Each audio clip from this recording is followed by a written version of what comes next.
American policy is. It is to deceive and destroy, to occupy, to conquer, to take, and to break. That's what they do around the globe. And the entire world is waking up to this. And this is what has them unnerved. And we see this again. We see this in this bizarro world that they continue to put before us. Now, also, let me say this to everyone who's listening. Join us tomorrow. We'll be doing the show an hour, a little bit more than an hour earlier, because we're supposed to have Scott Ritter on the show. And once we do the introductions and he leads off with a question, when I lead off with a question and he answers it, the chat room will be open for questions or whatever, and I'll scan the chat and I'll give him a few of your questions or whatever. So join us tomorrow at I think it's 10 a.m. Central Time, 11 a.m. Eastern Time. I believe that's what it is. Okay, so again, and I'll be saying that throughout the show to let people know who are joining us later. But I want you to think about this. Let us look at the thing and what's going on in the Middle East at this moment.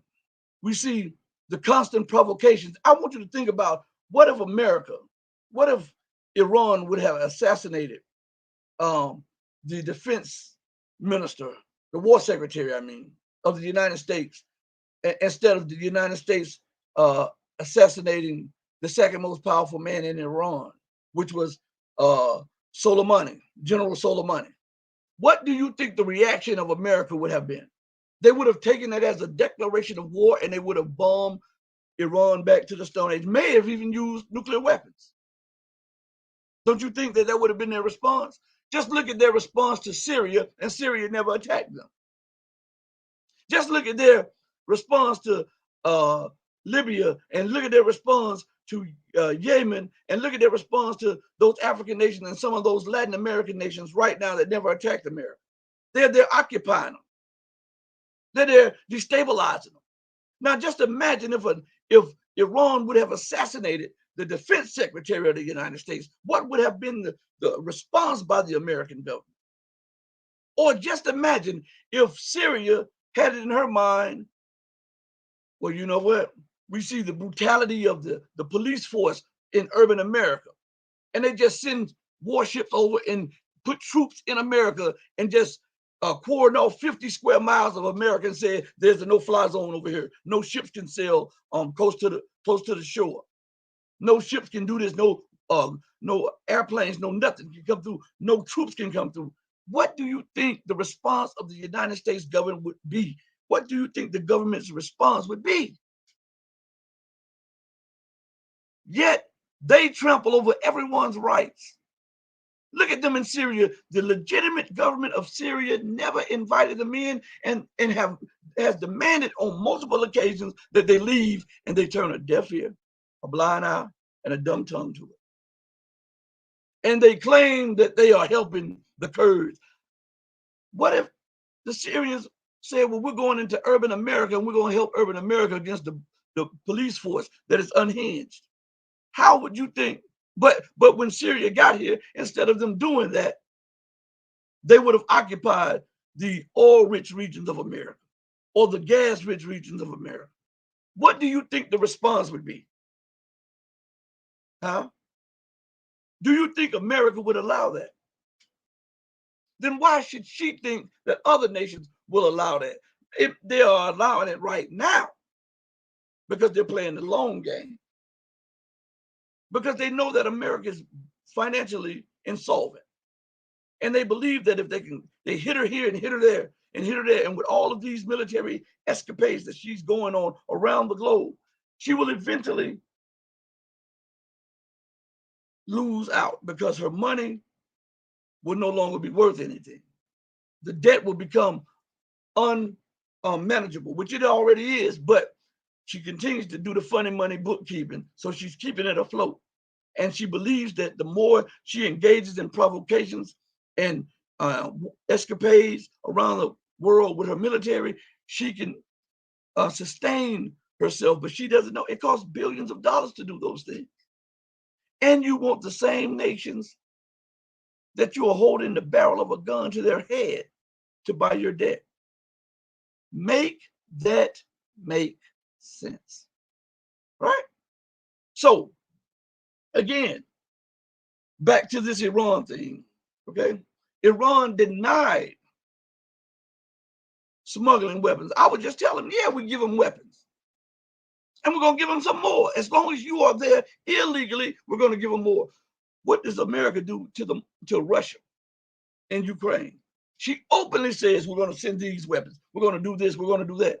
And if you look at every hot spot around the globe, every one of them, be they in Asia, be they in Latin America, be they in the Caribbean, in Africa, or even the Middle East or Europe, America and the UK is involved in some shape, form, or fashion. This is no coincidence. When you see in the protests, they're involved. When you see in the removal of duly elected governments, they're involved. When you see the plea for help because the people are tired of the corrupt governments, they're involved because they are the ones who installed the corrupt governments, or the ones who allowed for the corrupt governments to be installed. They're over in Thailand trying to overthrow the kingdom of Thailand. You didn't know that. And they're doing that because of Thailand's closeness with China. They're trying to overthrow the prime minister of Thailand and his government. And they're trying to overthrow the king. I'm telling you, these people are out of control. But the Western media would make you believe that America is just in all of her dealings. America would not allow that to happen. What did John Bolton say? Yeah, I've been involved in plenty of coups, planning plenty of coups, the overthrow of governments, right? But all of this has a price that the empire thought that she could forever put off through deficit spending, through maintaining her dollar hegemony. Because the dollar, the US dollar, is not only the life's blood of the American Republic, it is not only the life's blood of the American empire, and it is not only the life's blood of the American military might, it is the life's blood of the so-called Western-led rules-based order, which is inherently racist to the core. For those, matter of fact, I want you to listen to this clip, and I played this clip before, but this is from Dennis Etler. He and I, we used to converse a lot. Professor Dennis Etler. And as a matter of fact, I have his last interview that he's ever given to anybody, anytime, any place. It's called what is the 800-pound gorilla. It's on the YouTube channel. That's his last interview, and we were supposed to do a few more interviews the week of his death. But I want you to listen to, even he acknowledges that the so-called rules-based, the U.S.-led, the Western dominated rules-based order is inherently racist to its core. This so-called exceptionalism and the so-called civilized world, those are code words for their brethren. I want you to pay close attention to this, okay? And then we'll be right back. We're going to continue to expose this bizarro world that we are now in, when up is down, down is up, in is out, out is in, right is wrong, and wrong is right. I'm telling you, the scribes of the world, the scribes of the Western world, which is the press. You know, in biblical times, the scribes were the press. They were the ones who controlled the information. So when you hear me say scribes, I'm talking about the press, the modern day scribes, the press and the media and the platforms of today. They do a hell of a job defending the empire and the Western world order. They do a hell of a job, don't it? But pay close attention to this. Now, I want to play something for you, and I'm going to do it off my phone. because I notice whenever I play a clip on StreamYard or YouTube, the volume is so low, and I don't know why they do that, because it's not just my show that does that. It's on multiple shows. So I want you to hear something. This is from Press TV. Let me put it to this. This is from Press TV. Sure. And I'm going to play something. It's about 1 minute and 21 seconds. And I want you to listen to Jens Stoltenberg, the NATO Secretary General, or what he has to say. And before I play it, I like to inform people that when you hear Joe Biden or Donald Trump, or you hear Stoltenberg, or you hear Macron, or any of these people talk about a rules-based order, they're not talking about an international order with rules for everyone, that the same rules. They're talking about a rules-based order where the Western world dominates, and the Western world dictates what everybody else should do. So everyone who will be listening to this should understand that. As when we play this later, when this interview goes live later, I want people to understand that the rules-based order is not an order, international order of everybody plays by the same rules. It is a order where the Western world, that is NATO, Europe, and America, dictates to everyone else, and everyone else plays by the rules that are given to them by the West. Would you agree with that? Oh, of course, absolutely. Okay. Now I'm going to play this minute and 21 seconds, and after that, I want to pick your brain on what you hear in this. To me, it was a desperate plea or a desperate call to try to save a declining order. So I just want you to hear this. Here we are. It's gonna. Hold on one second. Hold on. Here we are. Hold on one second. All right, there we are. China and Russia are trying to rewrite the rules of the road to benefit their own interests. The rise of China is a defining issue for the transatlantic community, with potential consequences for our security, our prosperity, and our way of life. This is why NATO should deepen our relationships with close partners like Australia and Japan, and foster new ones around the world. Your vision for the future. Defending our rules-based orders starts by defending our values at home. We must recommit to our values, strengthen our democracies, and protect our institutions. Because ultimately, this is what makes us who we are. We also need to invest to maintain our technological edge. We now have an historic opportunity to build a stronger alliance, to regain trust, and to reinforce our unity. Europe and North America working together in NATO, in strategic solidarity. Thank you very much, Mr. Secretary General. Now, he talked about China and Russia being a growing threat to the international rules-based quote-unquote order, and how he didn't say South America, he didn't say Central America, he didn't say the Caribbean, he didn't say Africa, he didn't say Asia. He said Europe and North America working together to enforce whatever quote unquote their culture or whatever. I'm paraphrasing now. Their culture, their institutions. Isn't that racist in itself? I mean most people don't get that. Isn't that racist in itself? All it is reframing, their, colonial policies of the past.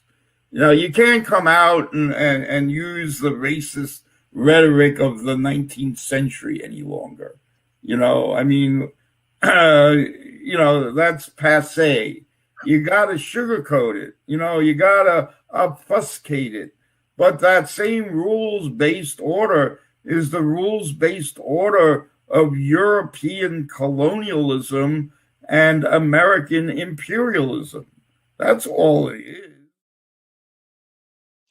So when you hear them say this so-called rules-based order, this rules-based order, that's what they're saying. This is why you heard Jen Stoneberg say that China, the rise of China, is a threat to the rules-based order.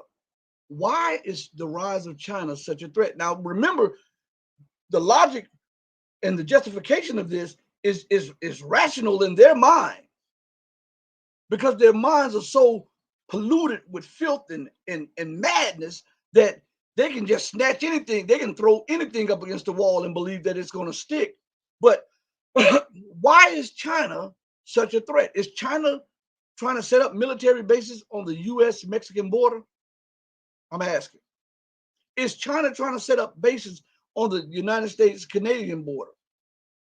Are they setting a whole naval group off the coast of California or off the coast of Washington, not Washington, Maryland, and off the coast of the east coast of the United States? Or are they docking on a weekly basis and threatening military action in the Gulf of Mexico?